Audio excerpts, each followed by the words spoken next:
বলে আমার আরেকটি শর্ত আছে। বলে কি শর্ত? জানো দেখ বাবা, এখন যা জমির অবস্থা, দিনকে দিন উর্বরতা শক্তি কমে যাচ্ছে। জানো গরুটা জানো খাই তো, প্রথমে তো হচ্ছে দুধ বেশি দেবে, দুই হচ্ছে খাই কম, তৃতীয় শর্ত গোবরও বেশি দেয়। জানো কি বললাম? মাস্টারমশাই কিরকম গরু চাইছে? খাবে কম, দুধ বেশি দেবে, লাগবে বেশি। তো এইটা বলাতে তোমরা এসে উঠলে, তাই তো?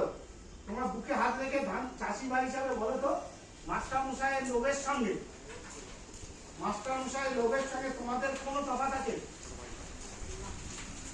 যে জমিতে 8 মাসে 6 মণ 7 মণ ফলন হতো, সেই জমিতে এখন দুটো জায়গায় 3টে ফসল নিচ্ছ, হ্যাঁ 50 মণের বেশি ফলন নিচ্ছ জমিটাতে। আমি তর্কের খাতিরে ধরে নিলাম মাস্টারমশাই তার গরু দিয়েছে, তাহলে সেই গরুটা সে কম খাচ্ছে, দুধ বেশি দিচ্ছে, আবার লাভ বেশি গোবর দিচ্ছে, সে কোথা থেকে দেবে? সে নিজের কখন ভেঙে দেবে। তুমি এখনো দেখবে গ্রামের দিকে মহিলা, তার বয়স হয়তো দেখা যাবে, বয়স হয়তো 25, দেখে মনে হচ্ছে 55-60 বছরের। সকালবেলায় উঠেছে, খাবার খাচ্ছে, রান্না বান্না করছে, তারপরে কোথাও যাচ্ছে কাজে, সন্ধ্যেবেলায় এসে আমি মদের টাকা দিতে পারছি না বলে ভাত খাচ্ছে, রাত্রিবেলায় তারপরও সে রান্না বান্না করে খাওয়াচ্ছে। হয় কি হয় না? এই করতে সেই মেয়েটি কতদিন তার শরীর বাঁচিয়ে রাখে? তার 25 বছর বয়স, দেখে মনে হচ্ছে 55-60 বছরের। হয় কি হয় না? আমার চোখে ধরা পড়েছে। এই জিনিসটা কিন্তু তোমার বাবা জমির ক্ষেত্র হবে, যদি তুমি তোমার লোভ সম্মান না করো। আরেকটি দেখবে, যারা বয়স্ক মানুষ বলতে পারবে, জমিতে আগে মাটিতে হাত দিলে হাত লাল পাল করতো, এখন আর করে বাবা? হ্যাঁ, তোমার কেঁচো নেই তো কচু করবে। এই জায়গাতে ফিরে আসতে গেলে কি করতে হবে? আমি বললাম 2 হাতে হাতের জায়গায় 5টা লাগাও, মাঝখানে আগাছা হবে, সেই আগাছাটাকে 10 দিন অন্তর কনউইডার দিয়ে, কনউইডারটা কি করবে? জমিটাতে জল ভরে দিয়ে যদি চালাও, ও আগাছাটাকে তুলবে, তুলে আবার সেখানেই শেকড়টাকে তুলে ঢুকিয়ে দেবে, যাতে করে তুমি জমির মধ্যে অ্যাডিশনাল জৈব পদার্থ 3বার চালাও, খুব বেশি 3বার চালাতে পারবে, তার বেশি পারবে না, 10 দিন অন্তর।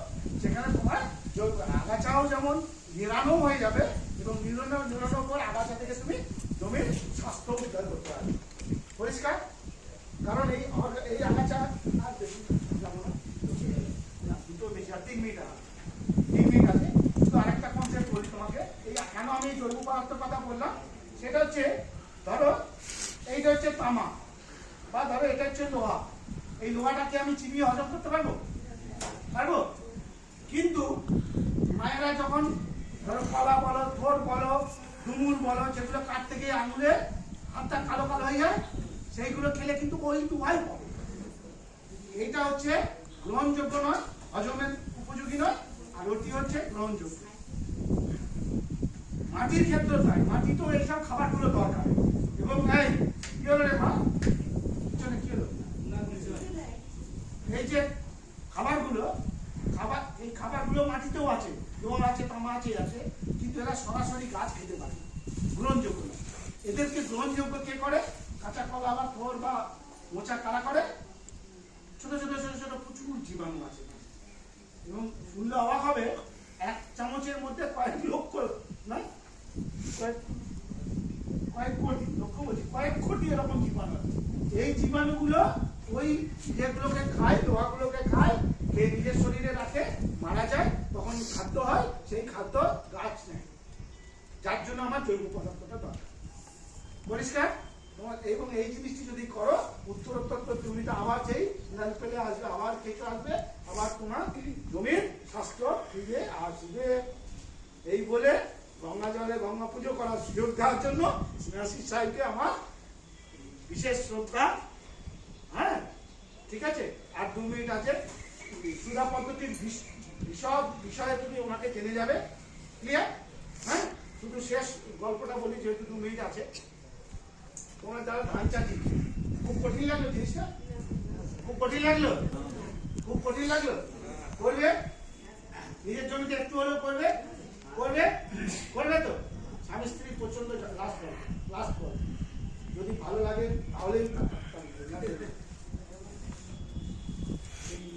যারা শায়রি বলে সেরকম বলছি আর কি।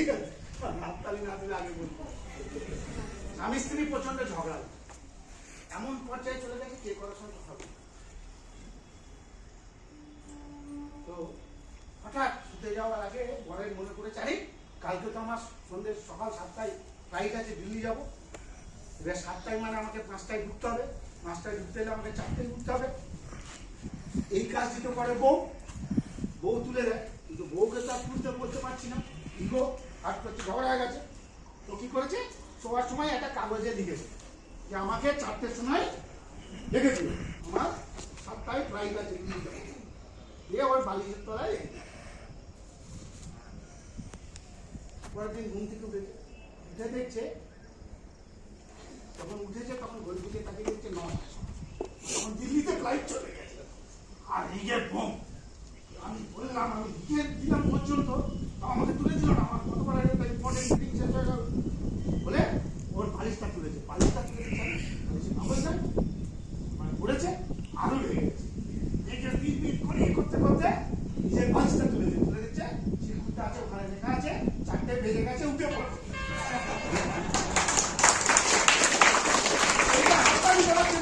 এরকম কিন্তু করলে চলবে, পরিষ্কার করবে বলেছে তো, বলবে তো? এটা আমি হাততালি পাওয়ার জন্য বলিনি, এটা তোমাকে পড়ার জন্য বলেছি, ঠিক আছে? তোমরা যেন এ পরিস্থিতি বলে ও ঠিক আছে, সরকারি ওখানে গিয়েছিলাম, ওরা খাবার দিয়েছে, ব্যবস্থা করে ঢুকে এলাম, যাও এখান থেকে ঢুকলাম, ওখানে বেরোবো, ওদিক দিয়ে বেরিয়ে চলে যাবো, এটি করলে হবে না, ঠিক আছে? বালিশ চালাচালি করলে হবে না, হ্যাঁ? মাঠে নামতে হবে তোমাদের, তুমি অথরিটি বসে আছেন, কারণ ওনার সামনে এটা আমি যেমন এই গতকালই নর্থ বেঙ্গল এটি বলেছি, এবং সেখানে আমরা অলরেডি 8টা জায়গায় মানে 8খানা বিশেষ মিটিংয়েরও ব্যবস্থা করে এসেছি। তোমাদের কোথাও কিছু যদি হয় সঙ্গে সঙ্গে সাহেবকে ফোন করবে, কারণ আমি সাহেবেরই একটা চেনা এই বিষয়ে, এবং আমি এই নর্থ বেঙ্গলের উত্তরাঞ্চলে এটি দিয়ে একটা আমাকে সরকার থেকে একটা ব্যবস্থা করতে একটা প্রজেক্ট দিয়ে বলেছিল চালাও, আমি এই ক্লাসে তবে এখন আমি এর সঙ্গে মানে আর্থিক একটা সম্পর্ক হয়ে গেছে। তো তোমরা যদি করো তোমাদের লাভ হবে না, খুবই লাভ হবে, হ্যাঁ? কৃষকের লাভ হবে, আমাদেরও, আমরা যে মাইনে কারিগরি আমাদেরও একটা ওনার কাছে জবাব দেওয়ার জায়গা এই বলে এবং সুযোগ করে দেওয়ার জন্য